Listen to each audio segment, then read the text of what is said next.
Hello everyone, एक बार फिर से आप सभी लोगों का माँ क्लासेज में स्वागत है।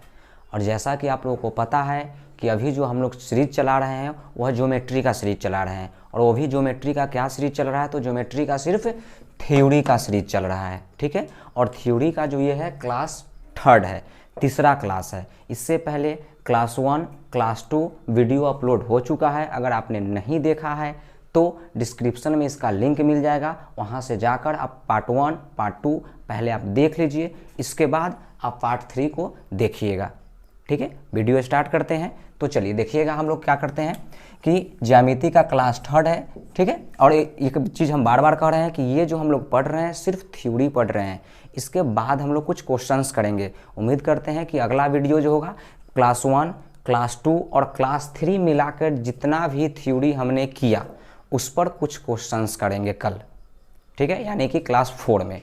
तो चलिए क्लास स्टार्ट करते हैं। तो क्लास स्टार्ट करते हैं। देखिए फर्स्ट पॉइंट इसमें क्या कहा गया है। अच्छा, एक और बात हम बताना चाहेंगे, अगर दूसरा वीडियो आप देखेंगे तो उसमें ये पॉइंट आपको लिखा हुआ मिल जाएगा, लेकिन उस पर चर्चा नहीं की गई थी। इसलिए नहीं चर्चा की गई कि कल का जो हुआ था वीडियो वह किसी कारणवश पूर्ण रूप से रिकॉर्ड नहीं हो पाया। इस कारण से पुनः ये पॉइंट लिखा हुआ है और फिर से इसको हम लोग बताना पड़ रहा है, ठीक है। स्टार्ट करते हैं। देखिए क्या कहा गया है कि किसी समबाहु त्रिभुज की तीनों भुजाओं के मध्य बिंदु, इस लाइन पर थोड़ा सा ध्यान दीजिएगा कि भुजाओं के मध्य बिंदु को मिलाने पर, देखिए इसको हम थोड़ा सा हाईलाइट कर देते हैं कि मध्य बिंदु को मिलाने पर जो त्रिभुज बनता है वह भी समबाहु होता है। वह भी क्या होता है? समबाहु होता है। मतलब क्या कि अगर कोई समबाहु त्रिभुज है, उसकी तीनों भुजाओं के मध्य बिंदु को मिलाकर जो त्रिभुज बनेगा वह भी समबाहु होगा। जैसा कि आप एक फिगर के द्वारा समझिए। मान लीजिए कि ये कोई एक समबाहु त्रिभुज है ABC, ये कोई एक समबाहु त्रिभुज हो गया ABC। अब जैसा कि जानते हैं कि समबाहु मतलब कि सभी भुजा बराबर। अब अगर ये तीनों त्रिभुज के तीनों भुजा के मध्य बिंदु, ये इसका मध्य बिंदु हो गया, ये भी मध्य बिंदु ले लीजिए। मान लीजिए इसका मध्य बिंदु D हो गया, इसका मध्य बिंदु E हो गया, इसका मध्य बिंदु F हो गया। अगर हम इस तीनों बिंदुओं को मिला दें, तो अगर हम इसको मिला देते हैं तो आप कहेंगे कि यह भी एक त्रिभुज बना छोटा सा, और ये जो छोटा सा त्रिभुज बनेगा यह भी क्या होगा? समबाहु त्रिभुज होगा। और इसमें और भी कई एक सारी बातें हैं। एक तो आपका हो गया कि मध्य बिंदु, हाँ ये कंडीशन ध्यान में रखिएगा कि एक क्या होना चाहिए? मध्य बिंदु होनी चाहिए, ठीक है। तो मध्य बिंदु है तो हम कह सकते हैं कि त्रिभुज DEF क्या हो जाएगा? समबाहु त्रिभुज होगा, ठीक है, समबाहु होगा। एक और बात याद रखिएगा कि ये जो छोटा सा त्रिभुज बना, इसका जो क्षेत्रफल होता है मूल त्रिभुज के क्षेत्रफल का 1/4 होता है। यानी कि आप कह सकते हैं कि त्रिभुज DEF का क्षेत्रफल, अब ध्यान दीजिए क्या बोल रहे हैं सो कि त्रिभुज DEF, ये जो छोटा सा फिगर बना, इसका जो क्षेत्रफल होगा मूल त्रिभुज, मूल मतलब क्या कि त्रिभुज ABC का क्षेत्रफल, और इसका क्या होगा? 1/4, यानी कि 1/4 होगा। पूरे त्रिभुज का 1/4 कर देंगे तो ये क्या निकलेगा? छोटा वाला त्रिभुज का क्षेत्रफल निकल जाएगा। दो बातें। तीसरी बातें और जरूरी बातें, ये फर्स्ट पॉइंट हो गया, ये सेकेंड पॉइंट हो गया। तीसरा क्या होता है कि अगर समबाहु त्रिभुज के मध्य बिंदु को मिलाकर जो त्रिभुज बनता है वह भी समबाहु होता है। ये तो पहली बातें हो गई। दूसरा क्या हुआ कि इसका क्षेत्रफल क्या होता है? तो मूल त्रिभुज के क्षेत्रफल का 1/4। तीसरी बात इसमें क्या होती है कि इस प्रकार से जो ये त्रिभुज बना, टोटल कितने त्रिभुज हो गए? 4 त्रिभुज हो गए। और ये जो होते हैं सभी का क्षेत्रफल समान होता है। ये चारों का क्षेत्रफल क्या होगा? समान होगा। क्लियर हो गया? चलिए इसमें एक और बातें देखते हैं, जरा इस पॉइंट को ध्यान से देखिए। कह रहा है कि किसी समबाहु त्रिभुज, कोई जरूरी नहीं है कि त्रिभुज समबाहु हो, ये कंडीशन विषम बाहु में भी फॉलो करेगा, लेकिन उसमें क्या फॉलो करेगा वो देखिएगा। अगर मान के चलिए कि हम कोई एक विषम बाहु त्रिभुज ले लेते हैं ABC और इसके मध्य बिंदु को ले लिया जाए तो ये DEF, तब अगर इसको मिला दें तो भी एक त्रिभुज बना और इस त्रिभुज का जो क्षेत्रफल होता है यह क्या हो जाएगा, मूल त्रिभुज के क्षेत्रफल का 1/4 हो जाएगा। मतलब ये जो कंडीशन आपको लिखा दिख रहा है ये सभी त्रिभुज में फॉलो करेगा, बशर्ते कि क्या होना चाहिए कि ये जो बिंदु होगा ये इस त्रिभुज का क्या होना चाहिए, भुजाओं का मध्य बिंदु होना चाहिए। आई होप कि ये बातें क्लियर हो गई होगी। ठीक है, आप चाहेंगे तो इसका स्क्रीनशॉट ले लीजिएगा कि समबाहु त्रिभुज के लिए क्या क्या बातें होती है। नेक्स्ट पॉइंट पे हम लोग अब बढ़ेंगे। तो चलिए ये बातें हो गई, अब हम लोग आते हैं नेक्स्ट पॉइंट पर। नेक्स्ट पॉइंट में क्या कहा गया है, सो देखिए, कह रहा है कि किसी समकोण त्रिभुज के परिकेंद्र कर्ण का मध्य बिंदु होता है। और इस पर बहुत सारे क्वेश्चंस बनेंगे। जब हम लोग इसका क्वेश्चन बनाएंगे तो इस पर बहुत सारे क्वेश्चन आएंगे। और क्या क्वेश्चन बनेंगे, कैसे क्वेश्चन बनेंगे, जरा इस पर ध्यान दीजिएगा। क्या कहा गया कि समकोण त्रिभुज का जो परिकेंद्र होता है, परिकेंद्र क्या होता है, जो कर्ण का मध्य बिंदु, यानी जब भी कभी भी परिकेंद्र का चर्चा हो और वो भी किसके लिए, समकोण त्रिभुज में, तो ध्यान दीजिएगा अगर कोई वृत्त है, ठीक है, और वृत्त के अंदर में कभी भी समकोण त्रिभुज बनाना हो, एकदम स्पष्ट ध्यान से समझिएगा कि वृत्त के अंदर में कभी भी समकोण त्रिभुज, आप जानते हैं कि समकोण त्रिभुज आप इस प्रकार से बनाइएगा, ए बी सी, ये समकोण त्रिभुज हो गया। और याद रखिएगा कि जब भी समकोण त्रिभुज हो और इसके बाहर से अगर वृत्त दे दिया जाए तो इसका मतलब कि ये जो आपका वृत्त समकोण त्रिभुज का जो कर्ण है, इसको हम क्या कहेंगे, समकोण त्रिभुज का कर्ण जो है वह वृत्त के लिए क्या कहलाएगा, व्यास कहलाएगा। यानी हम AC अगर आपसे पूछ ले कि AC को आप क्या कहिएगा, तो त्रिभुज के लिए तो ये कर्ण है, लेकिन वृत्त के लिए ये क्या बन जाएगा, व्यास बन जाएगा। ये चीजें आप ध्यान में रखिएगा कि त्रिभुज के लिए तो केंद्र होगा, लेकिन वृत्त के लिए क्या हो जाएगा, व्यास हो जाएगा। वही बातें यहाँ पे बताई गई कि समकोण त्रिभुज का जो परिकेंद्र, परिकेंद्र मतलब क्या, ये जो केंद्र हो गया, ये कर्ण का मध्य बिंदु, मतलब ये आपका कर्ण होगा और इसका मध्य बिंदु। फॉर एग्जाम्पल अगर हम सिर्फ समकोण त्रिभुज बना दें कि ABC, हम कहेंगे कि बताइए इस समकोण त्रिभुज का परिकेंद्र क्या होगा, इस समकोण त्रिभुज का परिकेंद्र कहां पे होगा, तो परिकेंद्र क्या होगा, तो ये जो कर्ण है इस कर्ण का जो मध्य बिंदु होगा, ठीक है, इसी को हम बोलेंगे परिकेंद्र। ठीक है, और समकोण त्रिभुज का जो परिकेंद्र होता है वही वृत्त का क्या होता है, केंद्र होता है। ये ध्यान में रखिएगा, अगर कोई वृत्त है और वृत्त के अंदर में समकोण त्रिभुज है तो उसका कर्ण जो होता है वह क्या कहलाएगा, वृत्त का व्यास कहलाएगा। जब व्यास पता चल जाएगा वहां से त्रिज्या आराम से निकाल सकते हैं। जब त्रिज्या निकल जाएगा तो क्षेत्रफल, परिधि जो भी निकालना होगा वो निकल जाएगा। आई होप कि ये पॉइंट भी क्लियर हो गई होगी। नेक्स्ट पॉइंट पे हम लोग आते हैं। तो नेक्स्ट पॉइंट क्या कहा गया है, जरा उस पर ध्यान दीजिए।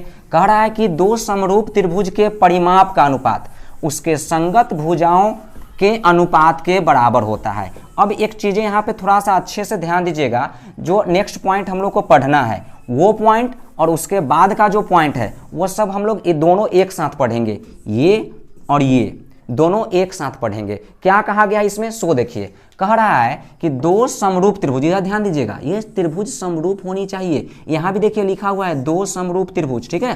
तो दो समरूप त्रिभुज के परिमाप का अनुपात उनकी संगत भुजा के अनुपात के बराबर। जबकि यहां देखिए क्या कह रहा है कि दो समरूप त्रिभुज के क्षेत्रफल का अनुपात, ध्यान देने वाली बात है, यहां कह रहा है क्षेत्रफल का अनुपात, जबकि यहां कह रहा है परिमाप का अनुपात। ये चीजें ध्यान रखिएगा कि दो समरूप त्रिभुज के, अच्छा और एक बात, कुछ बच्चे को यहाँ दिक्कत होगा कि समरूप त्रिभुज क्या होता है। तो समरूप मतलब सीधी सी बातें अगर कहा जाए, अब बाघ को देखे होंगे, बिल्ली को भी देखे होंगे, दोनों की आकृति कैसी लगती है, समान। अगर बाघ और बिल्ली की आकृति को देखा जाए तो समान, सिर्फ अंतर कहाँ हो रहा है, तो एक साइज में बड़ा है, एक साइज में छोटा है। तो वैसी दो आकृति जो देखने में एक समान होगा समरूप कहलाती है। एक ऐसा ही हुआ, लेकिन समरूप होने की कुछ और शर्तें हैं, ठीक है। क्या क्या शर्तें हैं उस पर भी हम लोग चर्चा करेंगे। फिलहाल हम लोग इस पर आते हैं कि दो समरूप त्रिभुज, आपको क्वेश्चन में दिया रहेगा कि दो समरूप त्रिभुज के परिमाप का अनुपात क्या होता है, तो संगत भुजा के अनुपात के बराबर होता है। जबकि क्षेत्रफल का जो अनुपात होगा वो क्या होगा कि क्षेत्रफल का अनुपात किसी दो संगत भुजाओं के वर्गों के अनुपात के बराबर होगा। किसके अनुपात के बराबर, वर्गों के अनुपात के बराबर। अब एक फिगर के द्वारा हम दोनों पॉइंट को समझते हैं। देखिएगा, मान लीजिए कि कोई एक त्रिभुज हो गया A B C, कोई एक दूसरा त्रिभुज मान लीजिए कि ये हो गया DEF, और दोनों त्रिभुज कैसा है, समरूप है। चूंकि एक पॉइंट ही कह रहा है कि दो समरूप त्रिभुज है, तो जब समरूप कह रहा है तो आपको मान के चलना है कि दोनों क्या है, समरूप है। अगर दो त्रिभुज समरूप है तो इसमें एक ध्यान देने वाली बात क्या है, सो देखिए कि अगर ये दोनों समरूप है, इसका मतलब होगा कि इस दोनों के परिमाप का अनुपात, यानी कि त्रिभुज ABC का परिमाप बटा इसका परिमाप निकालेंगे तो क्या होगा, त्रिभुज DEF का परिमाप, और ये दोनों के परिमाप का जो अनुपात होगा वह किसके बराबर होगा, तो यहां देखिए संगत भुजा के। संगत भुजा मतलब क्या होता है कि अगर हम ये वाला भुजा लिए हैं AB, तो इसके लिए ये भुजा लेंगे क्या, DE। ये ध्यान दीजिएगा कि अगर यहाँ पे AB है तो यहाँ पे D। अब कभी ऐसा मत करिएगा कि AB आप बटा में EF कर देंगे। संगत भुजा कहने का मतलब कि अगर ये बायां तरफ का भुजा है तो यहाँ भी बाएं वाला लेंगे, अगर ये दाहिना है तो यहाँ भी दाहिना वाला लेंगे, अगर ये नीचे का है तो यहाँ भी नीचे का लेंगे। ये संगत भुजा कहलाती है, ठीक है। तो ABY DE, उसी प्रकार से अगर हम इसको लिख दें कि BC बाई क्या हो जाएगा, EF। उसी प्रकार से अगर इधर से आते हैं तो AC बाई DF। ये ध्यान में रखिएगा कि दो समरूप त्रिभुज के परिमाप का जो अनुपात होता है उनकी संगत भुजा के अनुपात के बराबर होता है। इससे बहुत सारे क्वेश्चंस मिल जाएंगे आपको। दूसरा पॉइंट इसमें देखते हैं कि त्रिभुज ABC का क्षेत्रफल का जो अनुपात होगा वह किसके बराबर होगा। सो देखिए यहाँ पे DEF का क्षेत्रफल हो जाएगा। अब इस दोनों के लिए अगर हम देखते हैं कि ये दो त्रिभुज हो गया, वो भी कैसा त्रिभुज, समरूप, तो क्षेत्रफल का जो अनुपात होता है, देखिए यहाँ लिखा हुआ है क्षेत्रफल का जो अनुपात होता है दो संगत भुजाओं के वर्गों के अनुपात रहेगा, तो वही बात है, लेकिन उसका वर्ग हो जाएगा, स्क्वायर हो जाएगा। यानी क्या लिखेंगे यहाँ पे हम लोग कि AB बाई DE, और इसका वर्ग मतलब कि दोनों का स्क्वायर करेंगे, इक्वल फिर क्या हो जाएगा, BC square by EF square equal AC square by DF square. ये दोनों पर आपका स्क्वायर आ जाएगा। ये दोनों पॉइंट को एक बार देख लीजिए क्या कह रहा है, आप चाहेंगे तो स्क्रीनशॉट ले लीजिएगा। ये बहुत ही काम का फॉर्मूला है, इससे बहुत सारे क्वेश्चंस बनेंगे। जब हम अगला वीडियो बनाएंगे क्लास 4 का तो उसमें सभी का क्वेश्चंस ही लेंगे सिर्फ, और क्वेश्चंस कैसे पूछा जाता है वो देखेंगे। जब तक आपको थ्योरी पता नहीं रहेगा क्वेश्चन बनना तो दूर की बात, हिलेगा भी नहीं। तो इसलिए थ्योरी को अच्छे से पढ़िए, ध्यान से देखिए। फिर दोनों बातें, दो गो अगर त्रिभुज समरूप हो तो दोनों त्रिभुज के परिमाप का जो अनुपात होता है उनकी संगत भुजा के अनुपात के बराबर होता है। अगर क्षेत्रफल का अनुपात पूछे तो उनकी संगत भुजा के वर्गों के अनुपात के बराबर होता है, ठीक है। नेक्स्ट आगे बढ़े, आई होप कि ये समझ में आ गया होगा। चलिए नेक्स्ट पॉइंट पढ़ते हैं, और नेक्स्ट और लास्ट पॉइंट इसका क्या कहा गया है वो देखिए। अब आगे है आपका चक्रीय चतुर्भुज, और इससे उम्मीद करते हैं कि लगभग सभी आदमी परिचित होंगे कि क्या कहता है चक्रीय चतुर्भुज में। एक बार आप देख लीजिए खुद डेफिनेशन क्या कह रहा है इसका, और डिफिनीशन से ज़्यादा जरूरी है कि इसका क्वेश्चंस जो बनेगा उसका गुण क्या है चक्रीय चतुर्भुज का। वो जब तक प्रॉपर्टी आपको याद नहीं होगा क्वेश्चंस नहीं बन पाएंगे। तो देखिए इसका गुण क्या कहता है, पहले चक्रीय चतुर्भुज जान लेते हैं। चक्रीय चतुर्भुज क्या कहता है, वह चतुर्भुज जिसके चारों शीर्ष, ये ध्यान दीजिएगा, चारों शीर्ष किसी वृत्त की परिधि पर हो। इस बात को ध्यान देंगे कि वैसा चतुर्भुज जिसका चारों शीर्ष कहाँ हो, किसी वृत्त की परिधि पर हो। इसको ध्यान दीजिएगा कि वृत्त की परिधि पर हो, उसको क्या बोलेंगे, चक्रीय चतुर्भुज, ठीक है। जैसे कि देखिए अगर मान लीजिए कि कोई वृत्त है, ये आपका केंद्र हो गया, वैसा चतुर्भुज इसमें बना दीजिए। मान लीजिए जैसा भी मन है वैसे खींच दे रहे हैं हम कि यह A हो गया, B हो गया, C हो गया, D। ये चारों शीर्ष जो है कहाँ पे है, वृत्त की परिधि पर। अगर वृत्त की परिधि पर है तो हम इसको चक्रीय चतुर्भुज बोलेंगे, ठीक है। कुछ बच्चा कंफ्यूज यहाँ पे हो जाते हैं, थोड़ा सा देखेंगे। एक और फिगर अगर हम मान लीजिए बना दें आपको कि इस प्रकार का अगर हम फिगर बना दें सॉरी, इसको यहाँ से नहीं लेते हैं, इसको केंद्र से ले लेते हैं। इस प्रकार का फिगर, ये आपका केंद्र था, ये A है, ये B है, या C है। क्या हम ये चतुर्भुज तो है, लेकिन क्या हम इसको चक्रीय चतुर्भुज कहेंगे, नहीं कहेंगे। क्यों नहीं कहेंगे, क्योंकि देखिए ये जो शीर्ष है परिधि पर है, परिधि समझ रहे होंगे कि ये जो कहलाता है सो परिधि कहलाता है, ठीक है। तो ये परिधि पर है, यह भी परिधि पर है, यह भी परिधि पर है, लेकिन क्या जो चौथा शीर्ष है यह, क्या ये परिधि पर है? नहीं है, ये तो केंद्र पर है। तो अतः इसको हम ए बी सी ओ, ये जो एक चतुर्भुज है इसको चक्रीय चतुर्भुज नहीं कहेंगे। चक्रीय चतुर्भुज तभी होगा जब चारों शीर्ष कहाँ होगा? परिधि पर होगा। ठीक है, और इसका गुण क्या कहता है, बस छोटा सा बातें हैं इसमें। ठीक है, कि चक्रीय चतुर्भुज का गुण जो है वो क्या होता है उसको ध्यान दीजिएगा कि चक्रीय चतुर्भुज कहता है कि इसके सम्मुख कोणों का योग 180 डिग्री। सम्मुख कोण मतलब समझ रहे होंगे कि ये वाला एक कोण ए है तो ये जो हो जाएगा कोण सी, आमने सामने के कोण। आपको याद होगा जब फर्स्ट क्लास हम इसका पढ़े तो उसमें बताए थे सम्मुख कोण, बताए होंगे कि जब दो रेखा एक दूसरे को काटती है तो आमने सामने के कोण सम्मुख कोण होते हैं और वो बराबर होते हैं। उसी का दूसरा नाम था शीर्षाभिमुख कोण।